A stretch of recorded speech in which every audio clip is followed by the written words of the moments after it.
দাঁড়ান 1 মিনিট, এখান থেকে মাটি উঠতেছে তৃণমূল কংগ্রেস নাকি পয়সা খায়। আপনি এখানে কে মাটি উঠাচ্ছে আপনারা জানেন, মালিক পক্ষকে ডাকেন, রিপোর্টার আছে। এখানে যদি বলে যে তৃণমূল কংগ্রেস এখান থেকে ব্লক সভাপতি এমএলএ পয়সা খাচ্ছে, আমি এইখানে আপনার হাতে রিজাইন দিয়ে চলে যাবো। আমি আমার ব্যাট নিয়ে আসছি, আমার ব্যাটে আমি রিজাইন দিব। রাতের অন্ধকারে নদী কেটে পাচার হচ্ছে বালি, অভিযোগ পেতে আসরে ব্লক তৃণমূলের নেতৃত্ব।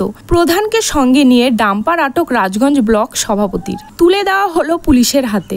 জলপাইগুড়ি রাজগঞ্জ ব্লকের মাঝিয়ালি গ্রাম পঞ্চায়েতে রাতের অন্ধকারে দীর্ঘদিন ধরেই নাকি বালি ও মাটি পাচার করা হচ্ছে বলে অভিযোগ। সেখানে তৃণমূল নেতাদের তরফে কাটমানি নেওয়ার অভিযোগ উঠেছে, কিন্তু সেই অভিযোগ যে ভুল তা প্রমাণ করতে রাতের অন্ধকারেই মাঝিয়ালি গ্রাম পঞ্চায়েতের প্রধান ও দলীয় কর্মীদের সঙ্গে নিয়ে নদীর চর থেকে ডাম্পার আটক করে তারা। পাশাপাশি খবর দেওয়া হয় রাজগঞ্জ থানার পুলিশে।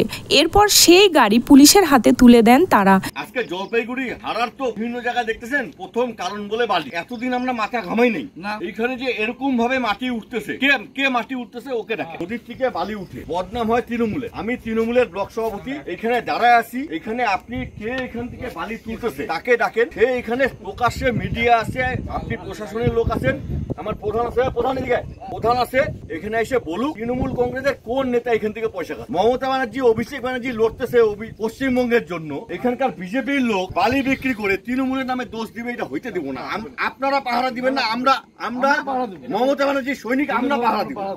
মালিককে ডাকেন, মালিক আসুক। কে এখান থেকে ঘাটের থেকে এইভাবে উঠাচ্ছে বালি, সে আসুক, সে বলুক কোন নেতাকে তারা পয়সা দিচ্ছে। আমি ব্লক সভাপতি হিসেবে বলছি, কোন নেতা যদি আমাকে পয়সা দেয় তাহলে আমি রিজাইন দিব। ডাকেন,